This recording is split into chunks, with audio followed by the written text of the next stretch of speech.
अस्सलामुअलैकुम। SMTV global के साथ मैं हूं आमना अनफाल। सबसे पहले न्यूज़ हेडलाइंस।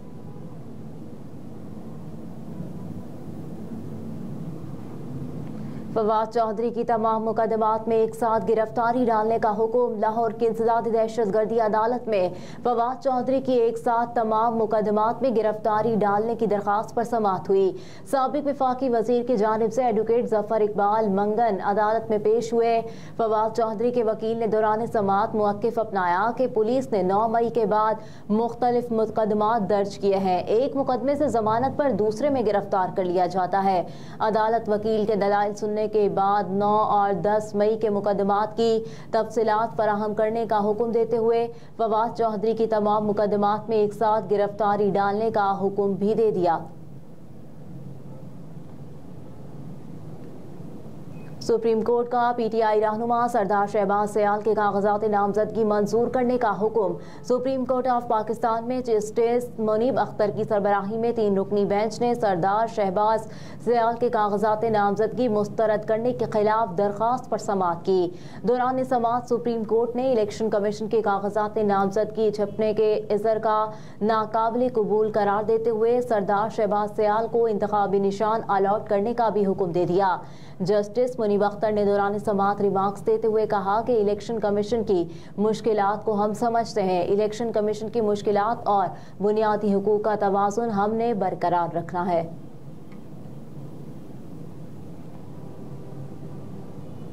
ऑनलाइन असलहा लाइसेंस महकमा दाखिला पंजाब और नादरा के दरमियान मुआहिदा तय पा गया। महकमा दाखिला पंजाब और नादरा के दरमियान the Punjab arms license management system का मुआहिदा हो गया। पंजाब में ऑनलाइन असलहा लाइसेंस मिलेगा। इकदाम से असलहा लाइसेंस के इजरा में करप्शन का मुस्तकिल खात्मा हो गया। वज़ीर आला पंजाब मोहसिन नकवी ने the Punjab arms license management system portal का बाकायदा इफ्तिताह कर दिया। ऑनलाइन सिस्टम के तहत पंजाब भर में असलहा लाइसेंस की तजदीद और तरमीम कराई जा सकेगी। नए सिस्टम के तहत असलहा लाइसेंस की वर्सा को मुंतकली भी ऑनलाइन की जाएगी। नए सिस्टम के तहत असलहा लाइसेंस दरख्वास्त दहिंदा के घर डिलीवर किया जाएगा।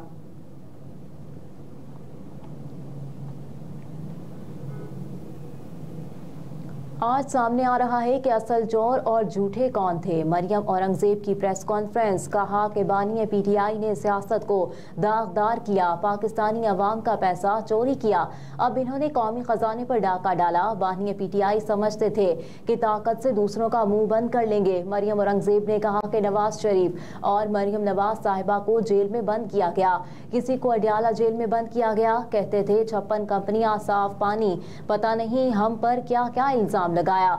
ये नवाज शरीफ को करप्शन करने पर सजा नहीं दे सके। नवाज शरीफ को बेटे से तनख्वाह ना लेने पर नाअहल किया गया। अपनी पूरी सियासत में उन्होंने झूठे बयानिए बनाए। ये पूरा माफिया था, मुनज़्ज़म तरीके से करप्शन करता था। कहा कि जो मंसूबा उठाओ करप्शन में अटात हुआ था। कहा गया वो 190 मिलियन ये चोर खुद थे, इंटरनेशनल सनद याफ्ता चोर थे। ये जो कर्जे ले रहे थे इसके प्रोजेक्ट लगाते।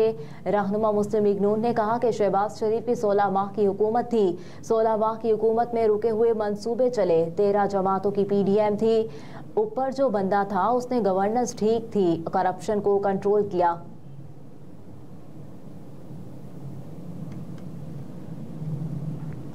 पब्लिक सर्विस कमीशन के 6 फरवरी को होने वाले इंटरव्यूज मनसूख कर दिए गए। पब्लिक सर्विस कमीशन की जानिब से एलामिये में कहा गया कि आम इंतखाबात की वजह से ट्रांसपोर्ट की कमी का सामना होगा, इसलिए 6 ta 9 फरवरी तक होने वाले तमाम इंटरव्यूज मनसूख कर दिए हैं। एलामिये में कहा गया कि उम्मीदवारों को बाद में इंटरव्यूज से मुताल्लिक आगाह किया जाएगा।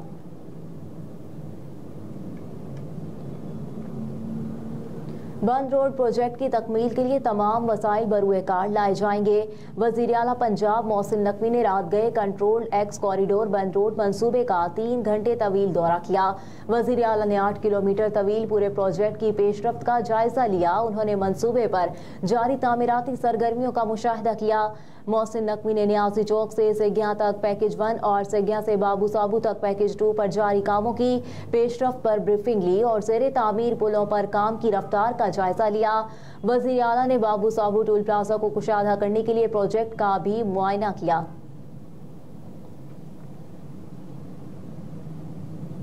मुल्क के मुख्तलिफ इलाकों में बारिश और बर्फबारी, सर्दी में इजाफा हो गया। वफाकी दारुल हुकूमत इस्लामाबाद, रावलपिंडी में बारिश से मौसम सर्द हो गया, जबकि लाहौर के मुख्तलिफ इलाकों में सुबह सवेरे बादल बरस पड़े।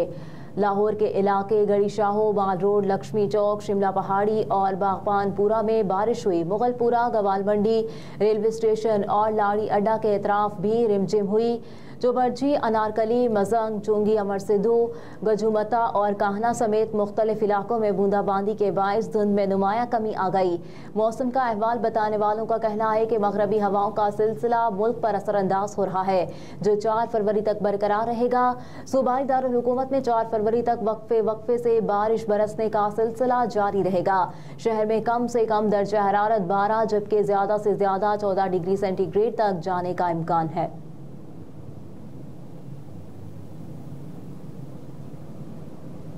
वहशी इसराइल ने हजारों बेगुनाह जाने लेने के बाद कब्रों की बहरूमती शुरू कर दी। गैर मुल्की मीडिया रिपोर्ट्स के मुताबिक इसराइली बमबारी से गजा में कोई जगह भी महफूज नहीं रही।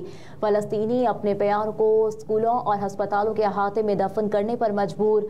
इसराइली फौजियों से फलस्तीनी मुर्दों की कब्रें भी गैर महफूज हैं। गजा में इसराइल ने अब मरने वालों की कब्रों की बेहुरमती करना शुरू कर दी।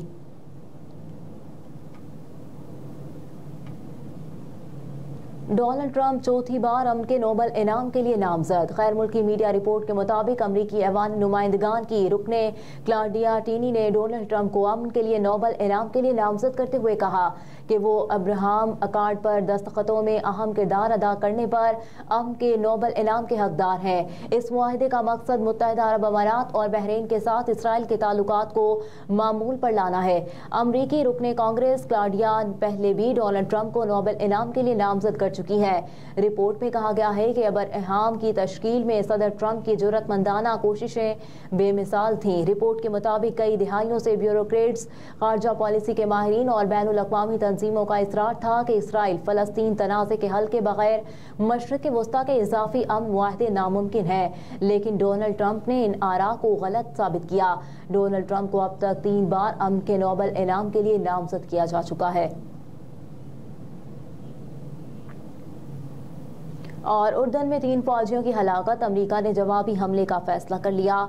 मंगल के रोज व्हाइट हाउस में सहाफियों ने जब अमरीकी सदर जो बाइडेन से पूछा कि क्या आपने उर्दन में अमरीकी फौजी अड्डे पर ड्रोन हमले में 3 अमरीकी फौजियों की हलाकत के हवाले से अपने रद्द-ए-अमल का फैसला कर लिया है, जिसके जवाब ने अमरीकी सदर ने हाँ में जवाब दिया, तहम उन्होंने इस मौके पर अपने फैसले की तफसील बताने से गुरेज किया।